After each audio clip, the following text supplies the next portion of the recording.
All right. What's up, guys? Welcome back. Episode 15 of the New Guys podcast. Thanks for watching this episode. If you haven't checked out our previous ones, make sure to go back. We've got some heated takes, heated debates. You know what's up. So we usually start the episode off by saying for the past couple weeks that we don't have much to talk about. But finally, one of the biggest signings this offseason happened in the NFL, and it happened with the Patriots. So Cam Newton is officially a New England Patriot. To the surprise of many, at least for me, I didn't see him signing with us, at least for the start of the season.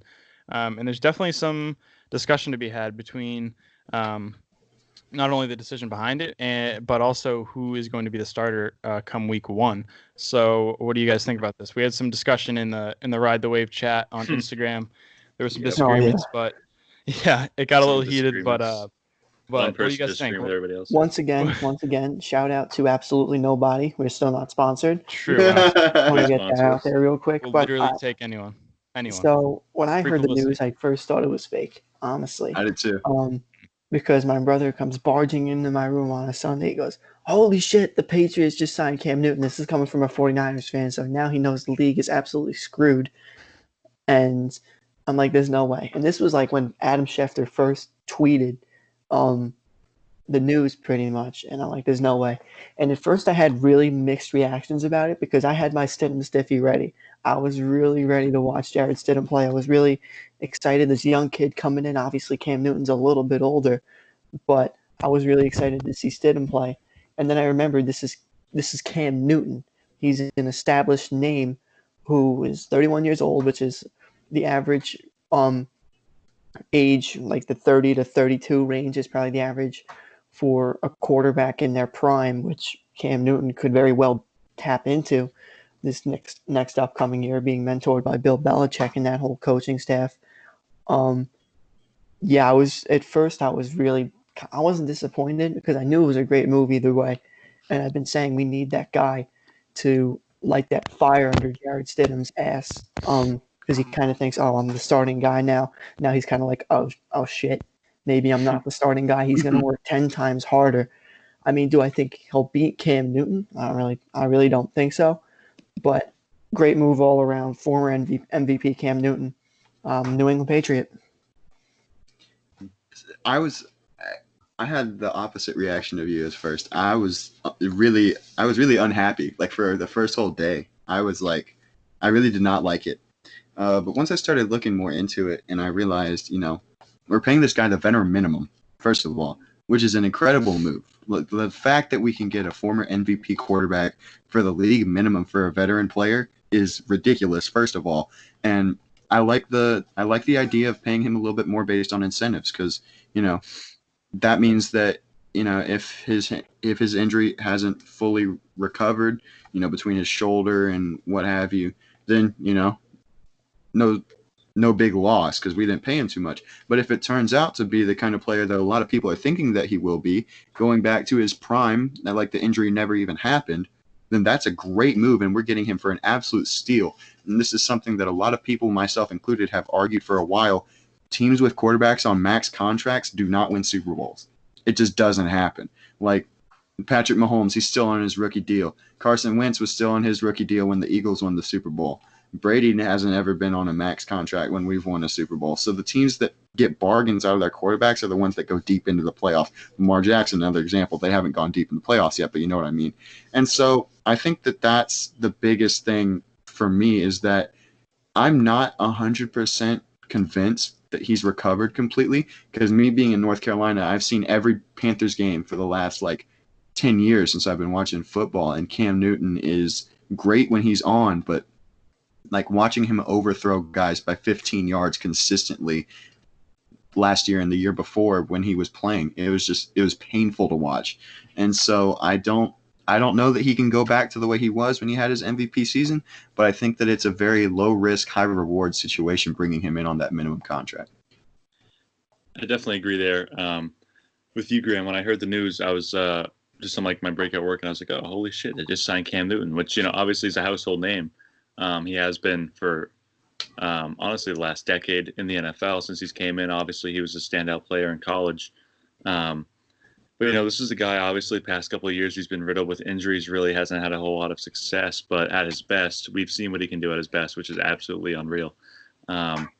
So, like you were saying, Graham, it's an incentive-based contract. I think it reminds me a lot of Richard Sherman a couple of years ago after he got cut by the Seahawks. A lot of people were just kind of writing him off, thinking that he's kind of done with his whole career. And he comes back with the 49ers, and he has an all-pro season and really shows that his injury, which is an Achilles injury, one of the hardest to come back from in any sport, for that matter, didn't affect him. So, if Cam Newton can do something like that and really work to earn those incentives that have been provided to him or that have been laid out before him, it's going to be a scary sight, not only for the AFC East, but for the AFC and the rest of the league. We all know what Bill Belichick can do with very little.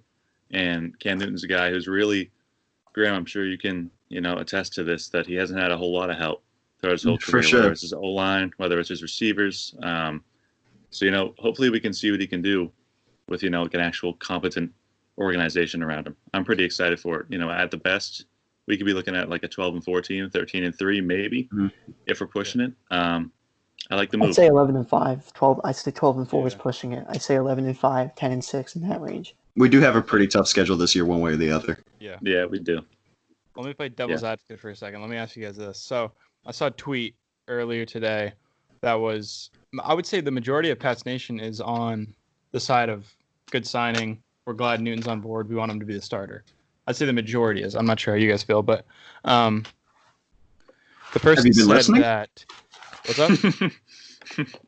You said you don't know how we feel. I said, have you been listening? Like, that's all we've been talking about. I'm saying, what do you guys think that the majority of Pats Nation feels that? Oh, I got you. I'd say for right now, definitely because it's recent. Yeah. I think everybody's hyped about it. Yeah. So the person was saying, kind of like, why are Patriots fans so excited? Because last year our offense was subpar. Brady didn't have a great year. No one on the receiving side besides Edelman really performed well.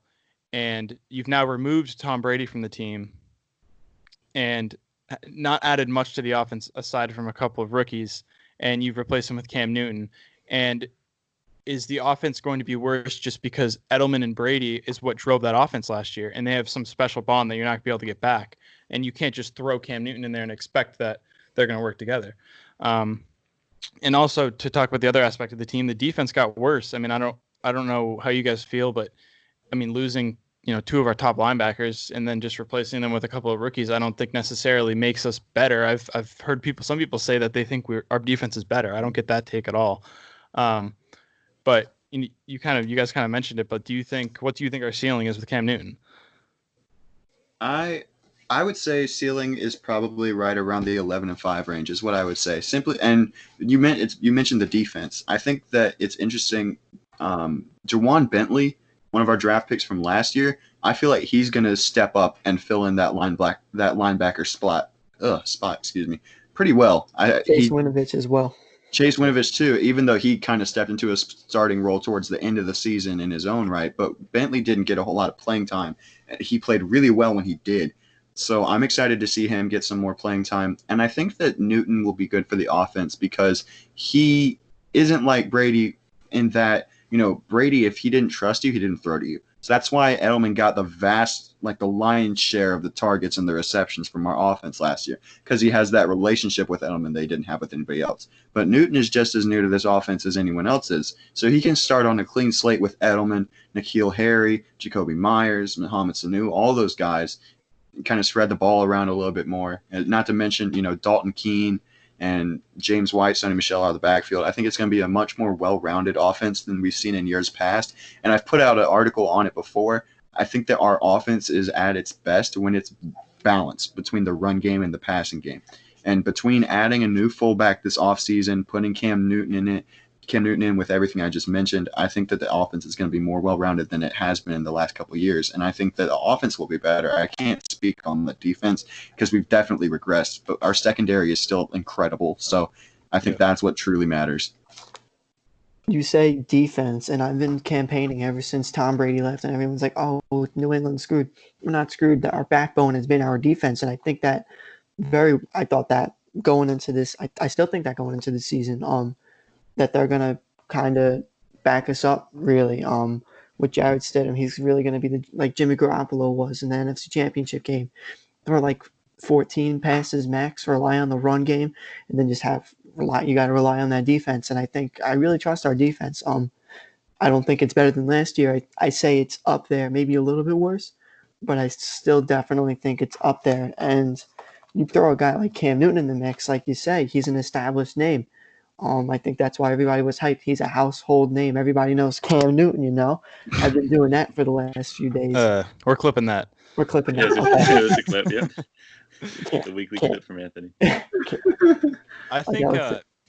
I think there's two sides that I think you can argue for both Stidham and Newton. I think the Newton side is pretty clear that he's an established quarterback. He's won MVP. The season before he got injured was a good year. It wasn't something to, you know. It was good until they lost like 7 of the last games of the season. Last 8 games of the season. So I think he had something like 24-13 for his ratio. Yeah, I mean, it wasn't like right now. It's not terrible. He could have had less picks, but overall, it's not something that you'd be mad about. Yeah. But I think the argument for Stidham, the only argument for Stidham, is that you want to grow him, and this would be kind of a year that you let him, you know, get his feet in the water. There's literally no argument to be made that Jarrett Stidham would be a better quarterback to have this year in terms of talent compared to Cam Newton. And that argument has been made multiple times. I won't name names, but it doesn't make any sense to me. I will name names. Because the reason that people like Caden make that argument is that Cam Newton. Some people think that the Cam Newton injury is worse than it might be. That's the reason. It's not crediting Jarrett Stidham so much as it is discrediting Cam Newton. And I can kind of see that because, you know, I watched Cam Newton play in person last year. I went to Panthers-Rams week 1 in Charlotte, and he was atrocious. Like it was so hard to watch. Yeah. And so I definitely understand people crediting or discrediting Cam Newton. But I just think that it might be a little bit of an overreaction. Yeah, I want to say with that, I agree. There's nothing wrong with Jarrett Stidham sitting 2 years, his first 2 years in the NFL. Like, plenty of quarterbacks have had to wait for their chance and end up still succeeding. You know, we're not trying to paint Jarrett Stidham as like the king of New England football, but you know, I mean, well, some people are. Some people are. I'm not going to name names. But you know, there's no harm in Jarrett Stidham waiting behind Cam Newton a year after waiting behind Tom Brady. You know, those are two, you know, big name quarterbacks, guys who, at the very least, Cam Newton can bring some veteran experience and teach Jarrett Stidham in that regard. And, you know, if Newton does go down, maybe Stidham can come in and maybe do a little something. But I also like to point out something I saw on Twitter the other day. A good point was that the Patriots quarterbacks that they're facing this year include Lamar Jackson, Russell Wilson, Patrick Mahomes, Deshaun Watson, and Kyler Murray. Some other Kyler Murray, yeah. Josh Allen, all dual threat guys. And Cam Newton could perfectly I mean, there's no better guy on the market that could represent, you know, going against that kind of quarterback for practice the whole entire week. Yeah. So at the very least, he provides you that perspective from a defensive standpoint. Yeah. And at the same time, I think that maybe not so much with, you know, Russell Wilson or Patrick Mahomes, but Cam Newton is much better than the rest of those guys at delivering in the pocket as well. Like, he can stand in there, maneuver around inside the pocket, and launch one downfield, given the fact that he's healthy. You know, some of those other guys rely on their legs a little bit too much, I'd say. And so I feel like Cam, when he's at his best, is a very, very well-balanced quarterback in that aspect. Yeah. So I think what I would say is that one thing that I think the Stidham fans are worried about is, and maybe some more, you know, more Pats fans than we think, are worried about kind of a Garoppolo 2.0 of like, we let him sit there and we think he's the next guy up, and then we let Brady maybe hang around too long.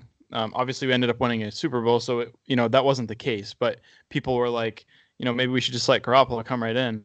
And now more so with this, Newton is, you know, a bigger question mark than Brady was when Garoppolo got drafted, and people don't want Newton to stick around for 3-4 years while Stidham sits behind him and ends up leaving in free agency, only to have him turn out to be a starting quarterback in the league.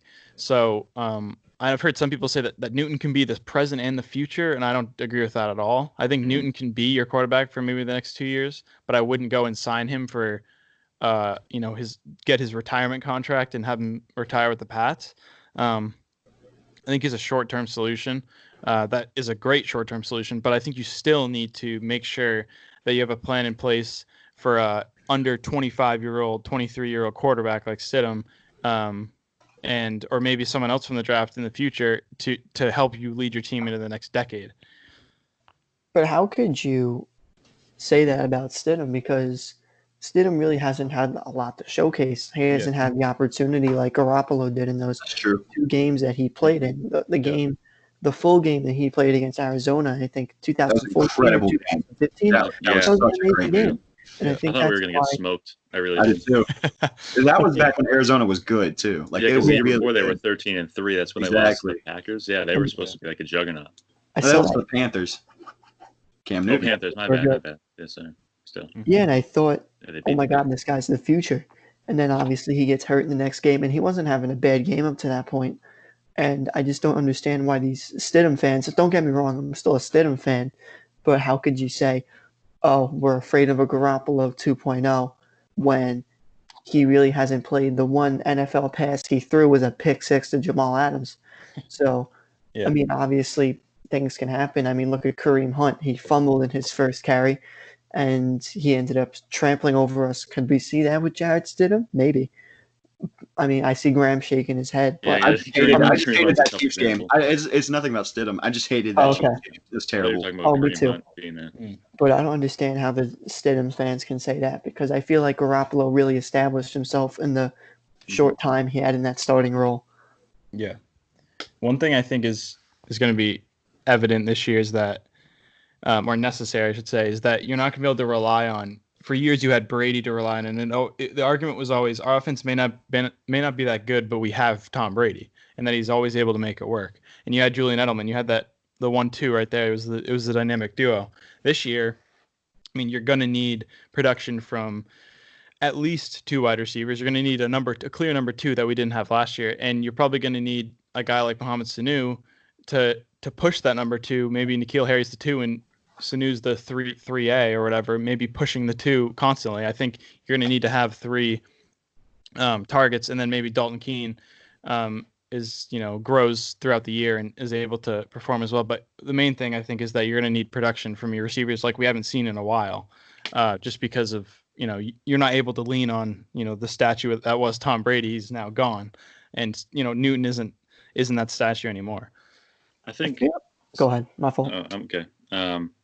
I did see a video. Mohamed Sanu is already working out with Cam Newton. That's cool. I saw it today. And what we've heard, at least, it's easy every offseason, you always hear stuff about guys much improved and putting in the work. I think Mohamed Sanu, having had all that experience this past year, or I think this, second half of this past year, in the Patriots system, obviously a lot of turnover this offseason, but I think he's going to benefit from having had the time to learn and kind of find his place within the system. I think hopefully he can emerge as, like you said, Jordan, a 3A, hopefully pushing N'Keal Harry, mentoring N'Keal Harry. After all, he's a veteran presence in the locker room at least, but I hope a guy like that, Mohamed Sanu, he's a guy I kind of see taking a step this year in the Patriots team, just from experience or whatever, being in the system. I think for first-year guys, there are some exceptions, obviously, but first-year guys, I feel like in the Patriots system is always a little tough, especially when you're coming from another system that's always so different. So, I feel like over the years, like, our offense has just always been dynamic. You can always lean on Tom Brady. Like, every time we would be down in the fourth quarter with like a minute left, we had guys like obviously Tom Brady, Julian Edelman, Gronk, Danny Amendola, Chris Hogan. Like, I was pretty confident. I was like, all right, Tom Brady's going to get us down the field and we're going to score and we're going to win this game. And over the past few years, especially this past season, that kind of has gone down. And with Cam Newton in the offense, throw him in the mix. I don't know why. I just trust him. Just because he's been there before. Obviously, he's absolutely crumbled on the biggest stage. But, I mean, granted, he was playing perhaps one of the greatest defenses ever. Yeah. But I feel like with Tom Brady, I always had the confidence no matter who we were playing. Yeah. And I kind of want to go off here. I want to ask Graham. I know you're in the North Carolina, like you mentioned earlier. Was there a lot of backlash coming from the Panthers fans? Oh, Because yeah. I feel like the Panthers fans would be like, "Oh, anywhere but New England," as any NFL fan would say. Well, first of all, people here hate the Patriots in general. Like, Okay, as does America. We hate as them is too. America, yes. Yeah. Yeah, Especially Luke there's also Kuechly a got Super away Bowl. with the worst pass interference or holding call, whatever you want to call it. The worst thing I've ever seen on that Monday Night Football game. Kuechly. That was terrible. But he's not in the league anymore, and Gronk is, so that's tough. In terms of Panthers fans here, when you were originally asking the question, I thought you were asking about Cam Newton when he didn't dive on the fumble in the Super Bowl, and that was terrible. That's what I was thinking. Okay. That was awful. Like, people went in on Cam so badly. Like, Photoshopping the Lombardi Trophy in for the football. Exactly. And so that was bad. But the other thing is, like, when you think about it, like, if you take all of the greats, the Panthers over the last 10 years have had some of the best players that the league has seen. Like, they had prime Luke Kuechly, they had Jared Allen, they had Julius Peppers, three of the best front seven guys the league has seen in the last decade. Steve Smith, DJ Moore is probably I said it, I think last week, most underrated wide receiver in the game. On the NFC Championship team you're talking about? Well, that team was probably the best use of the potential that the Panthers have had. But what I'm saying is that, like, the Panthers have exactly. And if Josh Norman was good before he left Carolina, and then if you put Christian McCaffrey on some of those earlier teams, oh my gosh, dude! Like, so the Panthers have had insane talent and done next to nothing with it. It seems like they've had great talent, but at different, like, if you combine all their talent, that's what I'm saying. Timing. Like, Cam Newton hasn't had the time to, like, develop a relationship with DJ Moore, because I think DJ Moore's been in the league 2 years, Graham? 2 or 3 years? I think it's 2 or 3, but he had over 1,000 yards this year. Like, he's but and that was with exactly, and that was with as bad as Kyle Allen was, because I remember Kyle Allen coming out of the gate. I want to say was like Kyle Allen had one good game, and then everybody like exactly. Yeah, I think his last good game was It was the week against the Jags. I want to say it was week 5. That's the ultimate battle of, like, quarterbacks that were like Gardner Minshew and Kyle Allen. Mustache, Uncle Rico. That was a great game. If you guys have NFL Game Pass, go back and watch it. It was an incredible game. I watched it live. Mm-hmm. And Brian Burns. Yeah, I remember I picked whoever lost to win. I bet on whoever lost to win. I forget who won that game.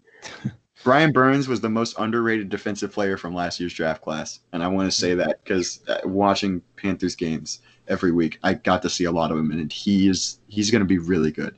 Like, the Panthers' front four is ridiculous now, and that's probably that, and Christian McCaffrey and DJ Moore is probably the only thing they have going for them, but their front four is insane. So that's my Panthers rant for the day. I want to ask Graham once again. I know you've been doing your series on your week-by-week storylines. Right. Obviously, you've been writing it. I think you're up to, like, week 11 now.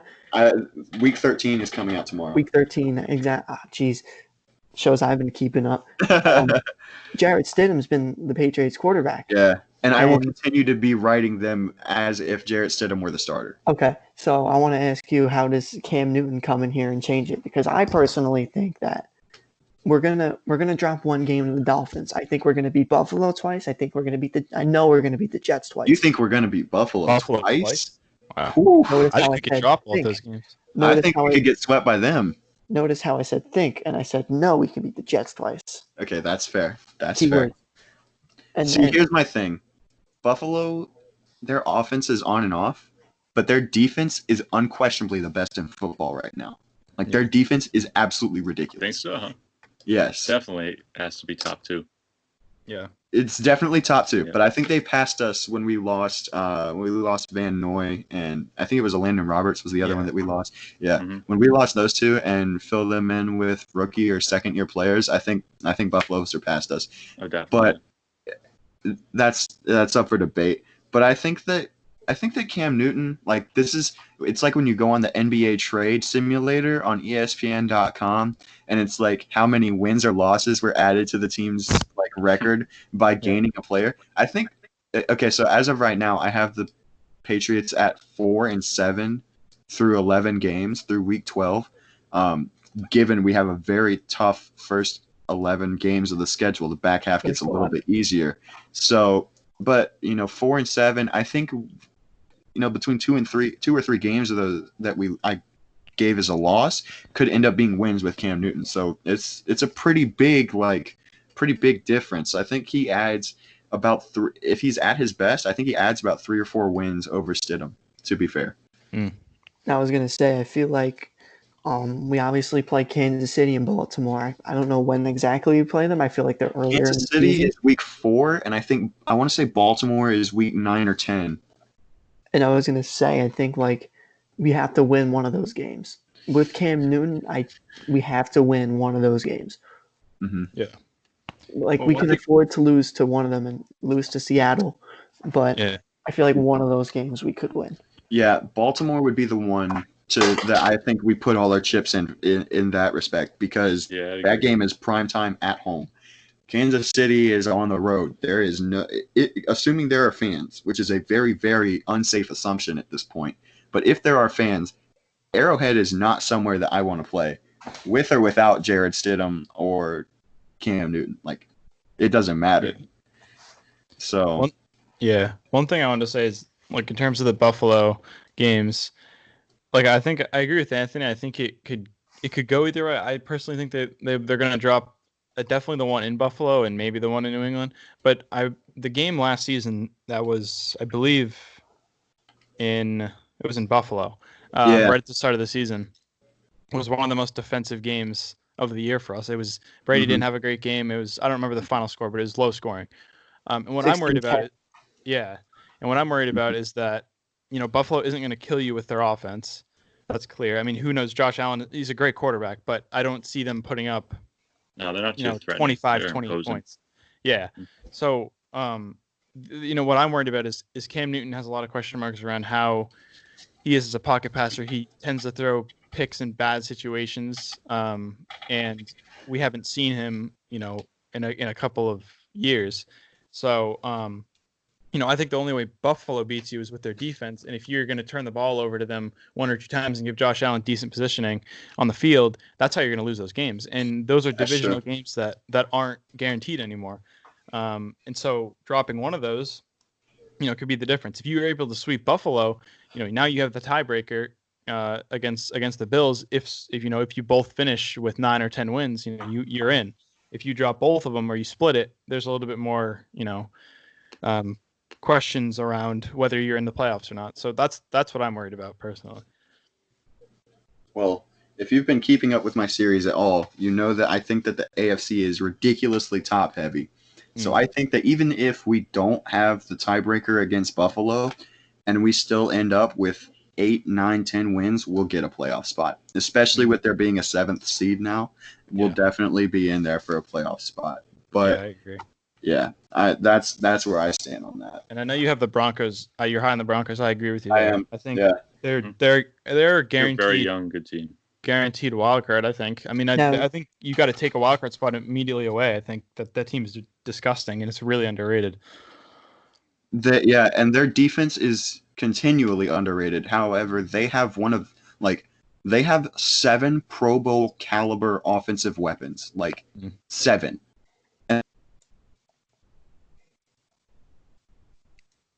Lose Graham? I thought that was on my end. Oh, Graham, you just froze for a sec. Yeah. Oh, my bad. No, you're good. You're good. So what I was saying was they have 7 Pro Bowlers potentially on offense. You've got Royce Freeman. You've got Melvin Gordon. You've got Phillip Lindsay, Cortland Sutton, Noah Fant, Jerry Jeudy. Yeah, exactly. And then Drew Lock. And he only lost the one game last season, and that was against the Chiefs in Arrowhead in the snow, and they barely lost that game. So they're just going to be nasty. Now, did you have New England dropping that game or winning that game? I do. I do have them losing to Denver. Okay, so how does Cam Newton affect that game? Because Denver's always been the infamous pain in the ass for Cam Newton. Vietnam flag. Under that.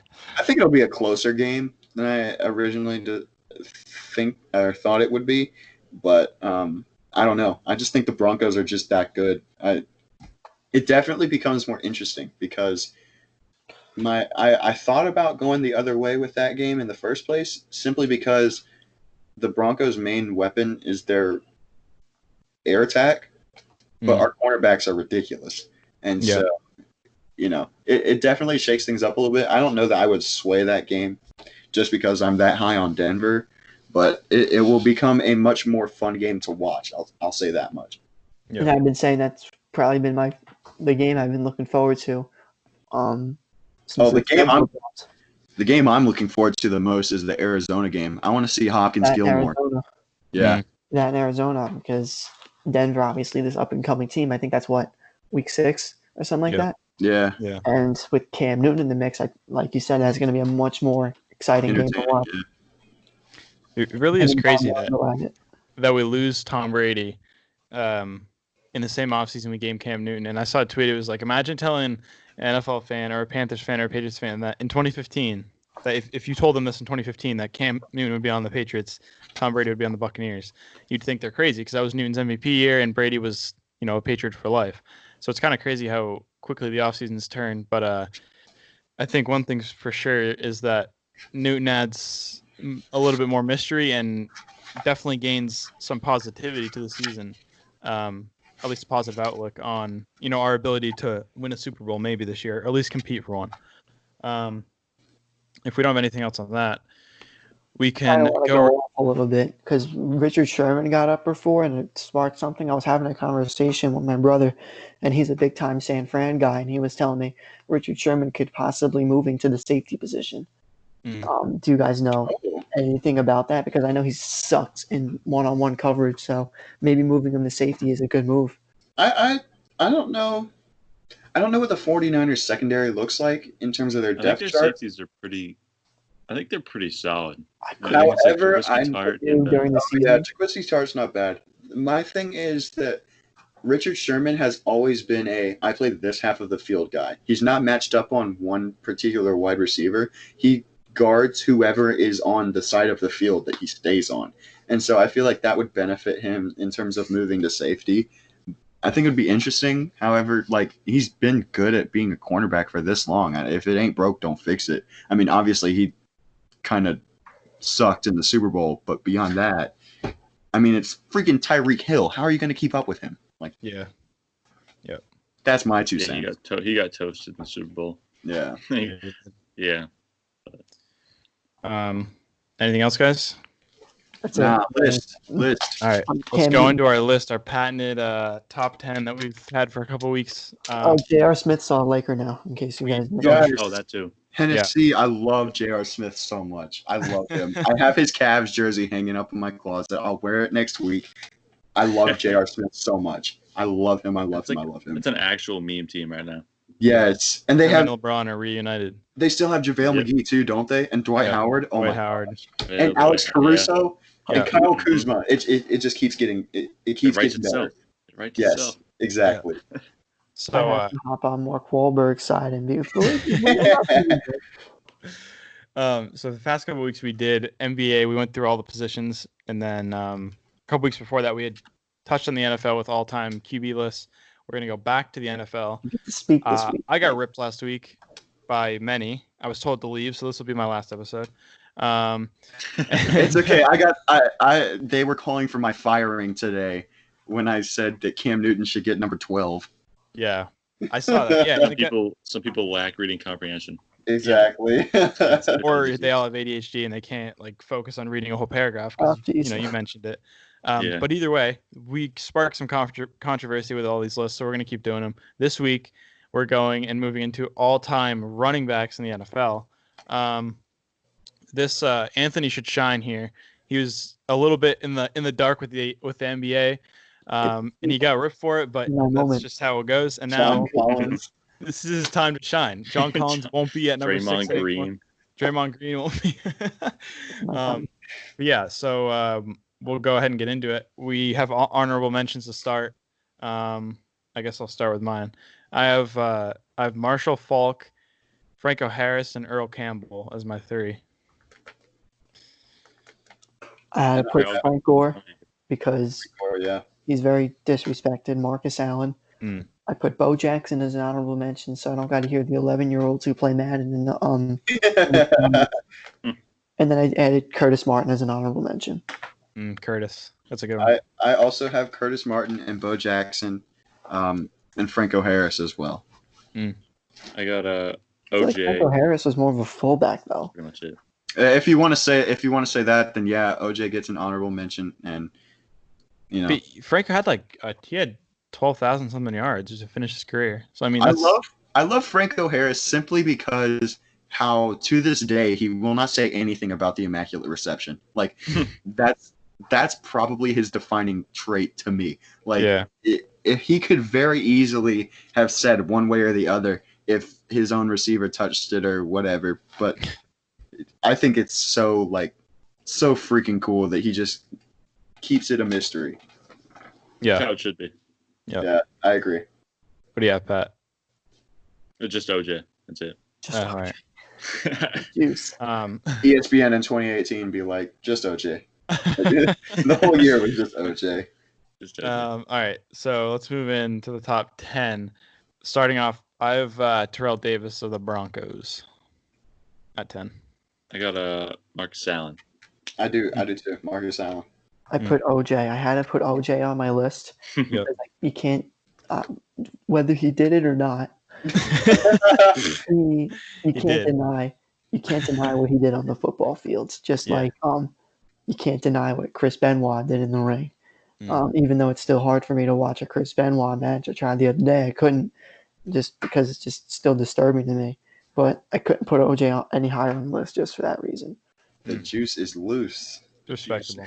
Is loose. I'm surprised, Anthony, you had Allen as an honorable mention. I mean, I have him a little bit higher, but I was surprised he didn't make your top 10. It was either him or OJ. That would make my list. You didn't want to disrespect OJ. The juice. Want to get hunted down. All right. So I've got, speaking of the devil, I have OJ at 9. I got Terrell Davis at 9. I have Earl Campbell at 9. Earl Campbell was underrated. Honorable mentions. Very underrated. Earl Campbell is so underrated. When I think of Earl Campbell, I just think back to the video of him running downfield and just the tearaway jersey, just completely leaving his padding. He just ran so hard and absolutely raw power. Exactly. Yeah. That's part of why I liked LeGarrette Blount so much. He played for us. There we go. It's late. That's why I liked him so much when he played for us, because he reminded me of him and just the way that he ran so hard every single down. I love watching Earl Campbell highlights simply because of that. I feel like Earl Campbell's also forgotten because he played on the Oilers, who don't exist anymore.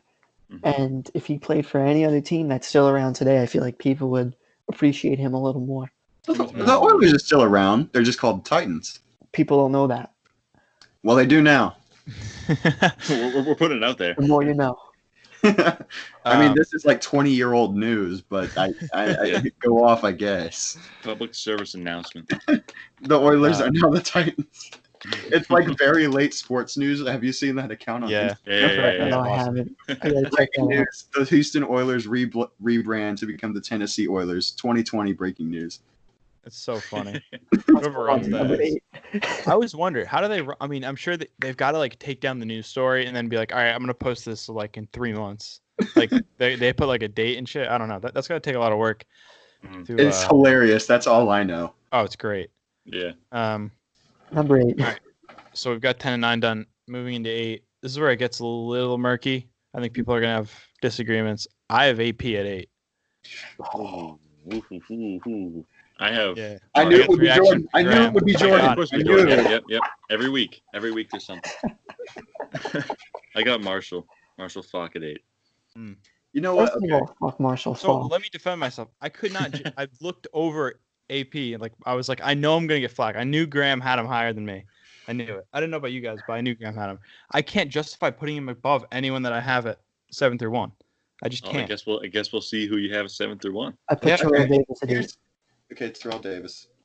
I respect Terrell Davis. The only reason he's not on my list is because he didn't perform for super long. He retired early. And he wasn't. Yeah. And it's different from Barry Sanders, because Barry Sanders was absolutely transcendent when he played, even though he also retired early. So that's my take on Terrell Davis. He gets an honorable mention for me. And while I very heartily disagree with your placement of Adrian Peterson at 8, I can respect it because I feel like there is a slight chance I may be giving him a little bit of recency bias, and there's also a slight chance that you might be justified in that his production has gone down over the last 5 years. Yeah, and he's not. He is 35. He's been in the league for a long time, but he's not old. He's not Frank Gore old. So I mean, he's still got a lot of time left in the league, like a couple of years at most. But his production dropped off far earlier than it should have. So I'm not going to absolutely go in on you for Adrian Peterson at 8. Just know that I disagree with it. I'll give him credit for being a running back like at 35. A lot of running backs really only last a couple of years in the league. And he's still pretty good. He's just not what he was when he was with the Vikings. He ran for over 1,000 yards 2 years ago on the Redskins. Yeah. I cannot expect him to put up 1,000 yards. Same way I wouldn't expect Frank Gore to. But just to be continuing to go on, I think just like love of the game at that point. I gotta respect that. And also, you can't expect for Adrian Peterson to produce like he has simply because the Redskins have like 20 running backs on their roster. Like they have so many. They bring out new guys like every other week. Exactly. They have Darius Geis. They have Chris Thompson still. They brought in Peyton Barber from Tampa. And I'm pretty sure they got one of the guys from the 49ers last year. Like they just have that would be Matt Matt Breida went to Miami. I don't know. They have a lot of running backs is my point. It's a revolving door. Well, one thing I'll say, I didn't take into account I wasn't focused on his Redskin era, more so that I was focused on him pre-Redskins, just because I know he's old and that the Redskins backfield has been crowded for years. So I didn't hold that against him. I just think simply that the guys I have above him had better careers, personally. So at 7, I have Marcus Allen. I got Eric Dickerson. Oh, I never said my 8. I have Marshall Faulk at 8. Oh, the guy. You guys got the same first 3? No, he had. I had Allen at 10, Campbell at 9, and then Marshall Faulk at 8. And I had TD at 9. Yeah. Doing a little flip flop like last second. That's not a big deal because Graham doesn't have the thingy Jiggy done already. It's late. The graphic. It's late. Once again, late. Late. It is 11:38 p.m. By the way. Yeah, I'm beat. I just flipped it. I put Eric Dickerson at 7. I have LaDainian Tomlinson at 7. See, I think he's too high. I think he's high is too close to 10. Oh. You mean I'm not giving him enough respect? Yeah. Then fine. Eric Dickerson at 7. I have no problem with that. Okay, that's all it took. I'm a huge LaDainian Tomlinson fan. I'll raise him up as high on my list as I need to. That's literally why I changed him. Eric Dickerson at 7. Forget it. All right.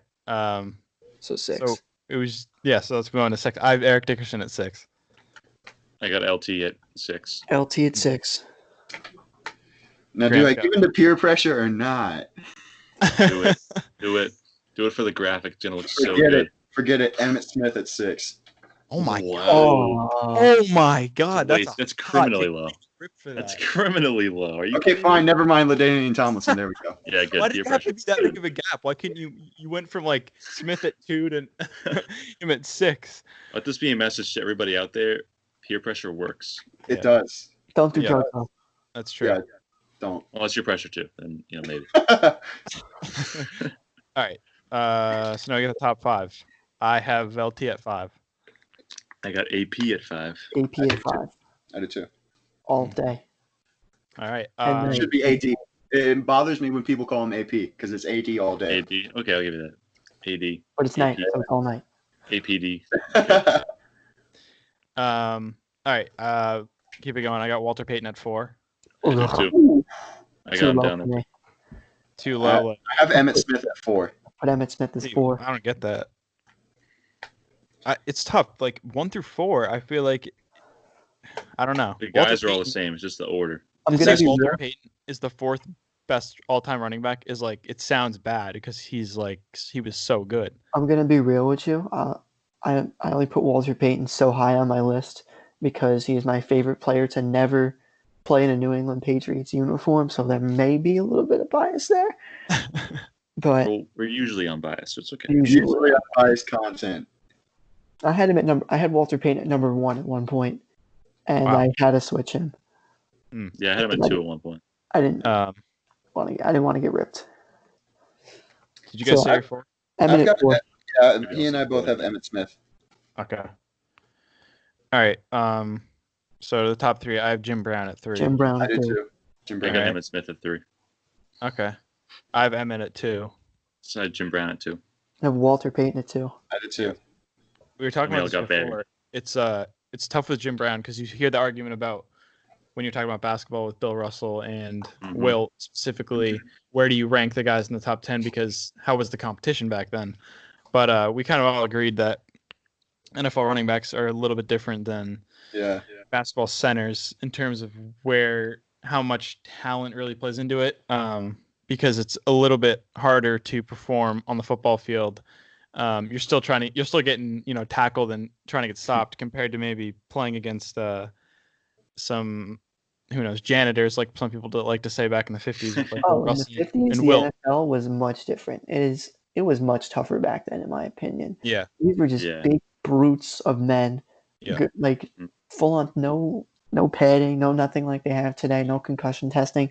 These dudes wanted to rip each other's heads off. Yeah. And for Jim Brown to play at a consistent level for that long and just be so dominant, you gotta put him up there. And Jim Brown was and still is the Cleveland Browns. Jim Brown was never Jim Brown, there would be no Cleveland Browns. Yeah. 100%. And it's kind of, I think the comparison you can make is that the basketball in the 80s and maybe even the early 90s is kind of like how football was back when Jim Brown played. It was like rough and tough. You had to be ready to play, and there was, it was just a physical game. No protection really for the players. Well, I feel like that wasn't really a thing until the Pistons made it cool. So to say. Yeah.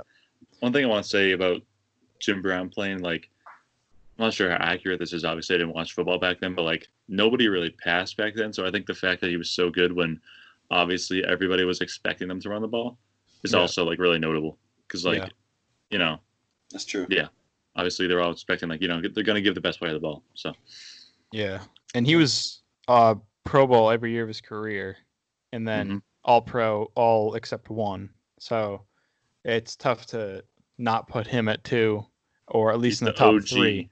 The OG great running back. Yeah. Beginning of many great running backs' careers. So we'll finish it. We all have Barry Sanders at 1. Yeah.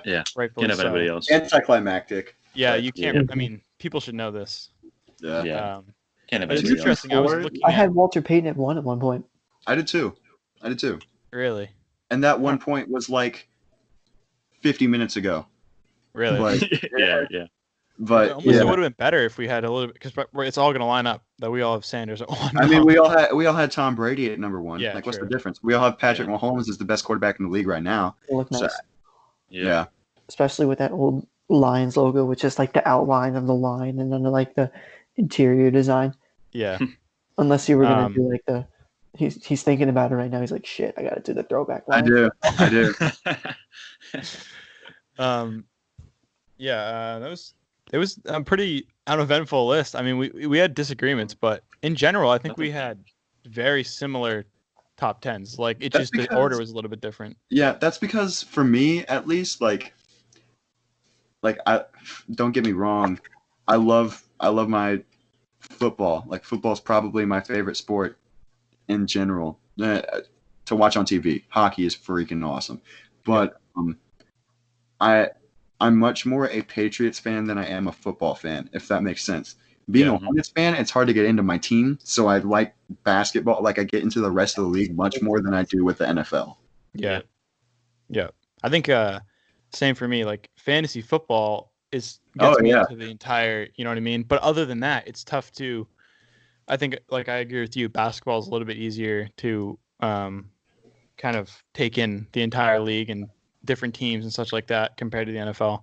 But yeah, You see, you say fantasy football. I can't play fantasy football. I don't have the mental capacity See, for I it. don't know Really? how people say that. That I was like couldn't my So imagine. gateway easy. into It's so fantasy football. mind-numbingly easy. I'm Yeah. gonna explain to you why. I'm not saying I don't know how to play. I'm pretty good at it, I would think. But That's what they all say. Yeah. But Yeah, why here's don't you the play thing. it then? I also gamble on like real big money on the games. So if I have Mike Evans on my fantasy team, and the Buccaneers are playing the Saints, and I pick the Saints to win the game, I need to win both ways, and I'm never happy if I win one way. If Yeah, that right. makes sense, I need You- to. you- Here's so you my want to thing then. enjoy it Just more. play daily fantasy where you bet on your fantasy team. It True. solves your problem. Yeah, but what if your fantasy team sucks? That's your own That's fault? tough. Yeah, I know, but then Should have the drafted thing better. is, then if you're betting on your fantasy team every week, you're like, That's why you it's play. like- That's why you play daily fantasy, like so that your team goes week by week. See, I do that, but I don't have like my exact fantasy. Like sometimes I'll have daily fantasy players that like my opponent has, and I'll be like, I don't give a fuck. Like if they do well, they do well. That's the problem with me. I have like 4 different fantasy leagues, and Yeah. so like Yeah. I need They a contradict player to all be the time. exactly. New guys Usually I fantasy just have like football one league. that like I Yeah. pick above the rest. New Yeah. guys fantasy gosh. football league. Do you know how stacked a 4-team fantasy league? Like, do you know how my God. ridiculous those rosters would be? I I don't think played- those are fun. I've played in that, and it's not. I don't fun. think they're fun either. I think 12 is the sweet spot. Yeah. As If you we get did to a like ride, 14, the ride the way won't be fucking ridiculous. Yeah. if you get to like 14 or 16, it gets to the point where like you're grabbing like third string running backs, betting on injuries. Like Yeah, it's not. that's It's like kind of not like fun. Yeah. it's like a gambling game. Like you're just trying to get wild cards. But like 12 teams, I agree. It's like there's a perfect amount of roster spots for players that have potential. And there's not too many stacked teams unless you've got idiots making dumb trades in your league. That was me. That was me for a long time. Especially, yeah. Shout out to all of my Nation Fantasy League guys if you're listening to this. New 'Cause guys fantasy football league. You want to join? Hit us up on the Hotmail and the yes, sir. Quick, Also, closing thought. Yeah. If NHL Seattle doesn't reveal their branding in the next 2 weeks, I'm going to start a public riot. I was Interesting. promised that branding like at the All-Star break, and then it never came. It's been like 6 months. They haven't revealed revealed. team, honestly. Yes, exactly. Okay, but Nothing's they come out about it. revealed the name of their arena, and it's the most ridiculous thing ever. It's like Climate Green Arena or something like that. Like Amazon bought the naming rights and then named it something totally stupid. I don't know. I don't mind it. What was their team called? They haven't announced they it don't- yet. That's what I I'm thought I saying. heard something about like it being like some like green. The monster Kraken stupid- is rumored to yeah, be the the Kraken team maybe. name, but that's not confirmed, and their color scheme isn't confirmed either. And I really hope that they become the first NHL team with purple in their color scheme, since the Kings switched to grayscale. Purple and green would be kind of fresh. Yeah, purple, green, and like a bluish, like Seattle kind of vibes. I would love that. I hope they go with the totems. Personally, the Seattle Totems would be a pretty cool name. They'd have a cool logo to go with it, kind of like the alternate Seattle Seahawks bird, the one that they used a long time ago. But that's what I'm going for. But I have been waiting for this branding for so long because I will buy an NHL Seattle jersey as soon as it comes out. Like I will lay down 160 for that thing. Or they can just be the Seattle Supersonics because that's never. Or they could do that too. in the NBA. Yeah. They need to come back so Well, bad. well, NBA talking needs about- expansion. Just move the Kings to Seattle. It would be the Yeah. easiest thing ever. That's true. Nobody in Many California Sacramento doesn't deserve a team. No. Yeah. I mean, you could make the same case for Charlotte, but I really hope that they take Yeah, the but- Kings instead. You're not going to move Michael Jordan's team. That's true. One thing we didn't mention about the NHL, they're still determining what the hub cities are going to be, and the league starts back up in a month. But now there's rumors that it was going to be Vegas about a couple weeks ago. Then Corona surged again, and Vegas is, I guess, their cases are going up pretty exponentially. So now the NHL is saying Vegas isn't going to be a hub city, and now there's more, I guess, confidence that Toronto and Edmonton are the two leaders, and you might have two Canadian makes sense. cities as your hub cities, which as a Bruins fan, I don't know how you feel, Graham, but having to play in the Air Canada Center, I know Bruce Cassidy, our coach, made a comment about it and saying we've played pretty well there in the past, during the playoffs. So I don't think it'd be a big deal, but it would definitely suck just because Toronto would have. I mean, people say there's no fans, but they know the ice better. They know where the bounces are. They know the rink just overall better than most guys, and they're used to the area if they're in Toronto. So I think there's a number of things that they could gain an advantage over. I don't necessarily like it, but I know that this is unprecedented times. So whatever works. Well, I don't know how you feel, Bill. Well, like you said, I mean, like I pull for the Bruins, but at heart I'm a Hurricanes fan. And so being in Toronto, the last time we played in Toronto was the David Ayers game, and that was incredible. Like, that was freaking awesome. I've watched that game at least 4 times since it happened, and so I would love to be back in that arena. Yeah, but Also, real quick, players report for the MLB tomorrow. So we are recording on June 30th. July 1st, which comes in 8 minutes. Tuesday. Yeah, exactly. Yeah. Players are reporting tomorrow, which is awesome. Season coming back, and I'm very excited about it. And to touch on the last sport, the NBA, it's almost like the NBA is going in the opposite direction of every other sport. You're having players every day test positive, and I wonder. I know how contagious it is. I'm not questioning that, but what are they doing? I mean, you have DeAndre Jordan, Spencer Dinwiddie, Nick Claxton. Like half the Nets team. Honestly, the fact that James Harden hasn't gotten it yet, because we all know that he's out clubbing right now. Like, there's no doubt about it. The fact that James Harden hasn't gotten it yet blows my mind. Yeah.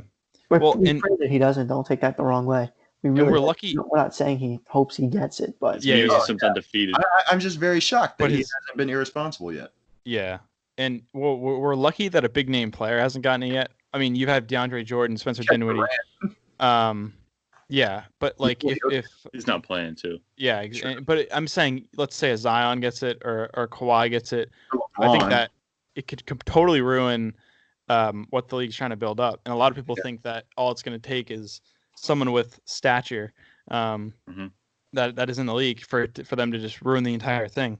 And I'm just praying. I'm praying for every NBA player to just calm down for the next month. Don't go anywhere that isn't necessary, and just give us basketball, because we're all hoping for some type of sport in the next month.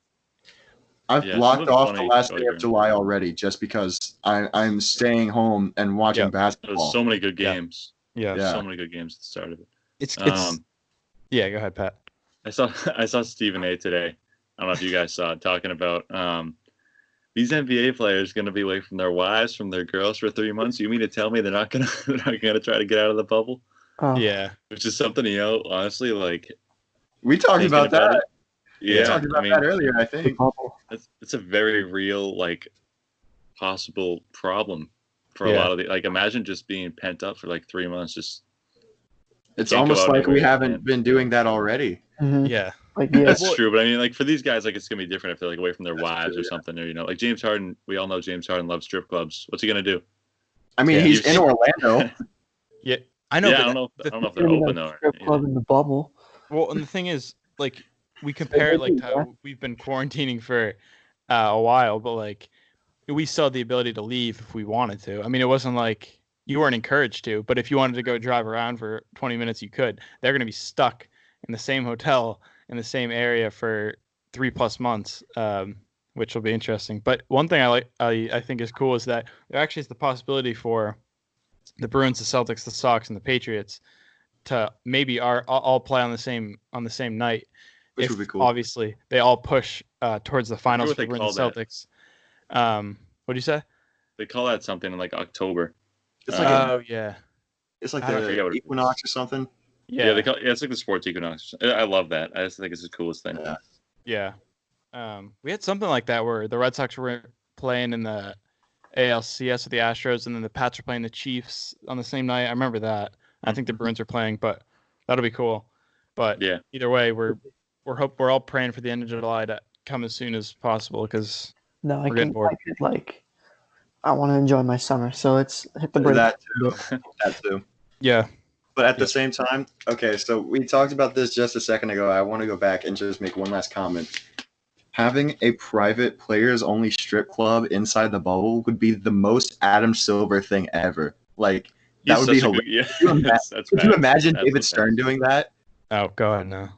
No, only Silver's dope. Adam Silver would be able to do that, and Roger Yeah. it's not only in terms of NBA commissioners, but like other commissioners as well. Like no way Rob Manfred or Roger Goodell would do that. You don't think Goodell would do Adam that? Silver, I don't think Goodell would do that. He would. Just because I don't think Goodell would do anything that the players would like he's not a ever. players commissioner. Adam Silver is the most like for the players commissioner. For Like, real. and I'd say in any sport, like the history of any sport, he's just Without a great. doubt, he's at the top. Mm-hmm. All right. Goodell is somewhere down, like Oh, he's below 4. way down here. Yeah. Way He's below. the Just- devil. Let's just put him at the bottom. That's where. Yeah. I don't know who the commissioner of the National Women's Soccer League is, but I put them above Goodell right now. Yeah. I'll And get they behind that. They get heat like all the time. Honestly, it's so funny. All the commissioners suck besides Silver. Gary Bettman's horrible. And Rob Manfred's awful too. It's So so it's sad that Goodell is the second best major commissioner in sports right yeah, now. he is. Yeah. It's so terrible. Yeah. Manfred might be 4 now from what happened. I mean, he Yeah. screwed everything up. Clown. Yep. Shit. All right. We just passed an hour, so I Did think we that'll really? wrap it up. Wow. It's really late. We're pushing July 1st. But thanks Been going on guys. for a whole month. Just want to say this Saturday is the 4th of July. If you're watching this, everyone be safe. Don't do anything crazy. Don't drink and drive. I'll be on the front lines in the Don't Southwest. hold a firecracker and This blow off episode your hand. sponsored by Jason Pierre-Paul. Yep. Oh man. I'll be Jason on the front Pierre-Paul line. and his Shot right 7.5 fingers. I'll be on the front line selling beer to people. So that's gonna be it's gonna be a nightmare. The Saturday shit show. All right. Yeah. I'm going. That. Yep. All right. So we'll be back sometime next week. We don't really know when, but we won't slow down as long as you guys keep watching and ripping us for our lists that are opinionated, but it's fine. Usually unbiased. Yeah. Unbiased. Usually unbiased. But yeah, look for Graham's post on our list probably in the next couple of days.